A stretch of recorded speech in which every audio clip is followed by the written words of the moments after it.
Bore da a chroeso i'r oedfa ddigidol.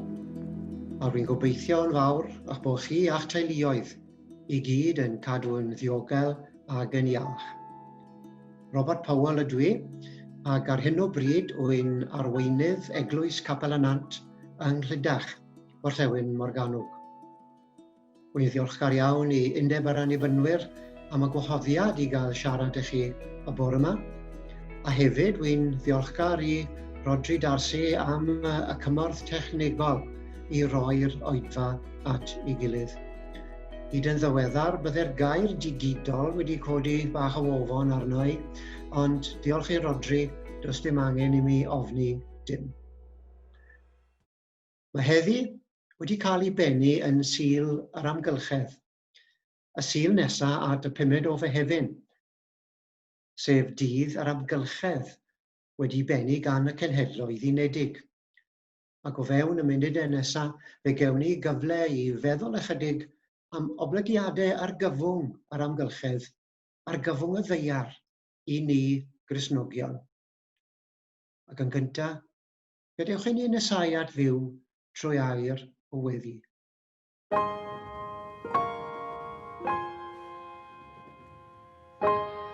O Dduw trigarog, derbyn ni yn awr i dy bresenoldeb di. Derbyn ni gwmni dy ddolwyr o amgylch y byd y sul hwn, a byddai di'n rhoedfa syml wrth dy fodd di ac yn deilwng o Iesu Grist. Rydyn ni'n meddwl am bob teulu yng Nghymru a thrwy'r byd sydd yn galaru neu'n gofidio bore heddi oherwydd aflwydd Covid-19. Bydd di o Dduw gyda phob un o'r rhain ac esmwytha i dolir. Bydd hefyd yn gefn ac yn hyder i bob un sy'n gweithio i'n hamddiffyn ni, yn ein gwasanaeth iechyd, yn ein cartrefi gofal, neu sy'n darparu bwyd a chynhaliaeth o ryw fath i bawb sy'n mewn angen yn ystod yr amser dreng yma. Gofynnwn hyn yn enw Iesu o Nazareth. Amen.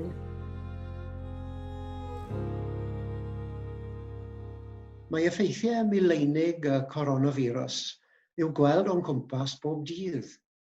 Ond oherwydd y cyfyngder yma, i ni'n anghofio hefyd am fygythiadau eraill i'r byd a'i bobl.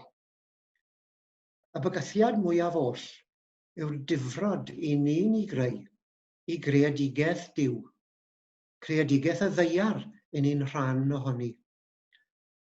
Ac i ni'n gwneud hyn wrth gwrs, trwy losgi tanwydd ffosil, dinistrio coedwigoedd, magu a bita gormod o wartheg a defed a'r cyfan mwyn i ni gael mwynhau bywyd mwy cyfforddus a mwy pleserus, ac rydyn ni gyd yn euog o hynny.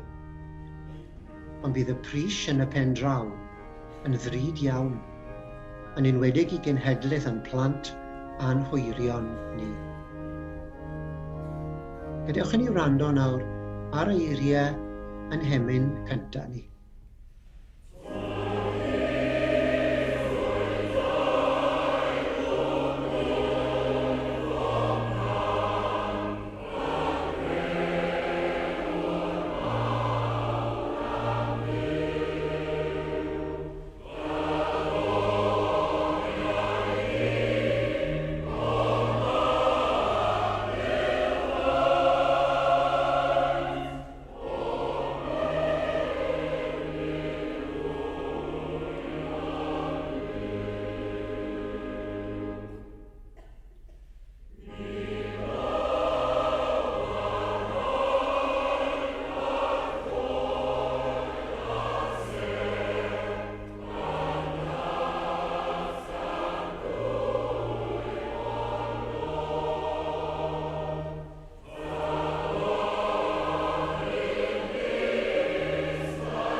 Ydych chi'n cofio mis Chwefror diwetha? Stormydd enbyd Ciara, Dennis a Chorge ar draws Cymru a'r dinister iang achoson nhw. Ac fe welwyd hanesion trychinebus eraill o sawl man eleni ar draws y blaned. Y tanau erchyll yn ysu dwyrain Awstralia Ionawr diwetha. Ac ym mis Mai, y seiclon enbyd yn difrodi dwyrain India a Bangladesh. Dyma rai o effeithiau cynhesu byd eang a'r newidiadau mae'n achosi yn hinsawdd y byd. Ac mae'r gwyddonwyr yn dweud wrthon ni bellach, taw dim ond rhyw 9 neu 10 mlynedd sydd gyda ni i arafu neu atal y cynhesu byd eang, neu fydd byd y dyfodol yn fyd anodd iawn i fyw ynddo. Wi'n clywed rhai ohonoch chi yn dweud efallai, ond beth sy'n anelo Iesu Grist a'i eglwys a'r problemau hyn? Soniodd Iesu ddim eriod am yr amgylchedd naddo? Wel naddo, ond soniodd e ddim chwaith am ddwyn arian ar-lein o'n banciau, neu am bornograffiaeth plant ar y rhyngrwyd. Mae technoleg yn newid o oes i oes. Ond mae dysgeidiaeth Iesu a'n gwendidau a'n pechodau ni yn aros yr un. Felly, fel pobl Iesu, shwt dylen ni ymateb i argyfwng yr hinsawdd a'r dinistyr i fywyd naturiol y blaned? Gawn ni wrando ar ran o Efengyl Luc.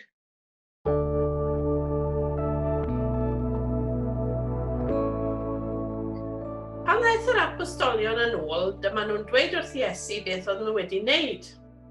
Yna aeth Iesu â nhw i ffwrdd ar eu pennau hunain i dref o'r enw Bethsaida. Ond clywodd y tyrfaoedd ble roedd wedi mynd a'i ddilyn yno. Dyma Iesu neu croesawu ac yn siarad â nhw am Dduw yn teyrnasu a iachau y rhai ohonyn nhw oedd yn sâl. Yn hwyr y prynhawn, dyma'r 12 disgybl yn dod ato a dweud wrtho, anfon y dyrfa i ffwrdd iddyn nhw gael mynd i'r pentrefi sy'n o gwmpas i gael llety a bwyd. Mae'r lle yma'n anial. Ond dwedodd Iesu, rhowch chi rhywbeth i'w fwyta iddyn nhw. Dim ond 5 tors fach a 2 bysgodyn sy'n gennym ni, medden nhw. Wyt ti'n disgwyl i ni fynd i brynu bwyd i'r bobl yma i gyd? Roedd tua 5,000 o ddynion yno. Dyma Iesu'n dweud wrth y ddisgyblion, gwnewch iddyn nhw eistedd mewn grwpiau o tua 100. Dyma'r disgyblion yn gwneud hynny ac eisteddodd pawb. Wedyn dyma Iesu'n cymryd y 5 tors a 2 bysgodyn ac offrymu gweddi o ddiolch i Dduw. Torodd y bara a'i roi i'r ddisgyblion i'w rannu i'r bobl. Cafodd pawb ddigon i'w fwyta, a dyma nhw'n casglu 12 llond basged o dymeidiau oedd dros ben. Hanes adnabyddus. Ond eto gallech chi ofyn, beth sy'n anelo'r hanes yma ar amgylchedd? Wedws Iesu ddim gair am newid hinsawdd, ond wedws e ddigon am garu a thrin fy nghymydog fel fi fy hun, am werth pobl, a'r angen i ofalu am ein gilydd. Yn y darlleniad yma, mae Iesu yn gweld tyrfa o bobl yn ei hangen, angen ysbrydol ac angen corfforol. Ac mae Iesu yn cwrdd ar anghenion hynny. Yn gyntaf, mae'n croesawu'r bobl ato, yn dangos bod cyfeillgarwch a chroeso yn ei haros nhw, beth bynnag i fi tras neu tarddiad, a does dim rhaid iddyn nhw fod yn ennill hyn a hyn o denari y flwyddyn i gael mynediad ato. Mae Iesu'n egluro natur teyrnas Dduw iddyn nhw, yn dangos posibiliadau byd sy'n seiliedig ar gariad a thrigaredd a chyfiawnder, ac nid ar hunanoldeb a thrachwant. Ac ar ben hynny, mae Iesu'n gweld anghenion corfforol pobl.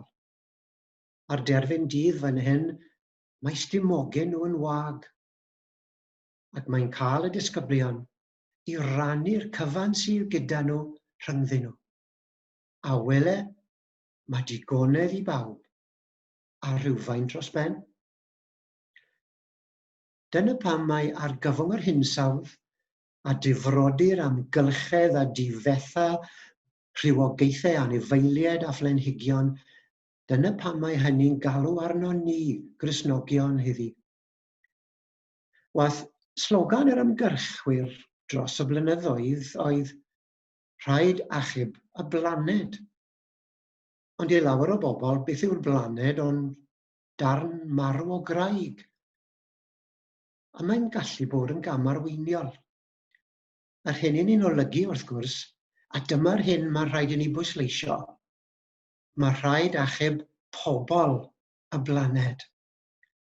Oherwydd pobl sydd yn ei hangen ar draws y byd, pobl sy'n colli bywoliaeth, pobl sy'n colli cartrefi, a phobl sy'n colli bywydau o ganlyniad i'r newid yn yr hinsawdd. A'r bobl drota yn y gwledydd shlyma sydd dioddau weitha. Mae'r argyfwng yn cynyddu ac yn cyflymu o flwyddyn i flwyddyn. A beth mae Iesu'n disgwyl i ni wneud yn y cyfyngder yma? Wel, gwneud fel y gwnaeth Iesu ei hun. Yn y darn yma, mae'n egluro natur teyrnas Dduw i'r bobl. A mae gofyn i ni egluro a dadlau dros yr achos. Ond mae Iesu hefyd yn gweithredu. Mae'n rhannu'r bwyd sydd gydag rhwng y werin bobl anghennus. A mae angen i ninnau weithredu nawr. Heb eisiau swno yn rhy ddramatig, mae angen i ni newid ein blaenoriaethau a newid ein ffordd o fyw. Newid fel unigolion a newid hefyd fel eglwysi, fel cymunedau Cristnogol. Mae ein heglwys ni fan hyn yng Ngorllewin Morgannwg wedi gwneud sawl newid yn ddiweddar i adeiladu'r capel a'r ffordd i ni'n cynnal yr eglwys. I ni wedi symud at gwmni yn ei gwyrdd ar gyfer ein trydan a nwy. Gosod ffenestri newydd i arbed y defnydd wynnu. Creu gweliau blodau ar dir y capel. Gosod biniau ailgylchu yn yr adeiladau.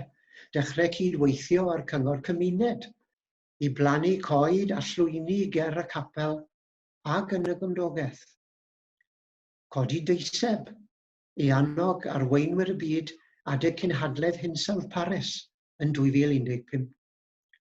Ac i ni wedi cofrestru'r capel fel eglwys werdd gyda mudiad amgylcheddol Cristnogol a Rwsia. Mae rhagor o bethau ni wedi wneud hefyd. Mae rhai o'r camau hyn yn syml iawn. Ond mae pob cam bach yn gyfraniad at yr ymgyrch fawr. Meddyliwch yn fyd-eang, gweithredwch yn lleol. Beth gall eich eglwys chi wneud, tybed? Cymerodd Iesu y 5 torth a'r 2 bysgodyn.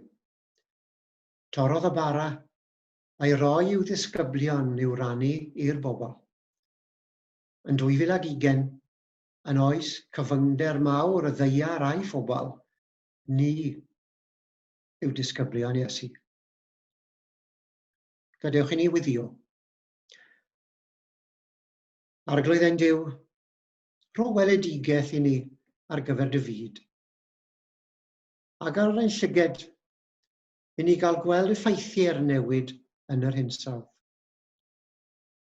Ac o'r ein meddyliau, i ni ddeall beth a phwy sy'n achosi'r dinistyr. Rho ni'r dewrder i weithredu. Rho ni'r dygnwch i ddal ati. A helpa ni i wneud y cyfan trwy ysbryd cymodlon Iesu gan arfer cariad Duw ym mhob peth. Amen. A gawn ni ffarwelio a'n gilydd am y tro. yn sŵn ein hael emyn.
Aroswch yn ddiogel, gofalwch am eich teulu a'ch cymydog.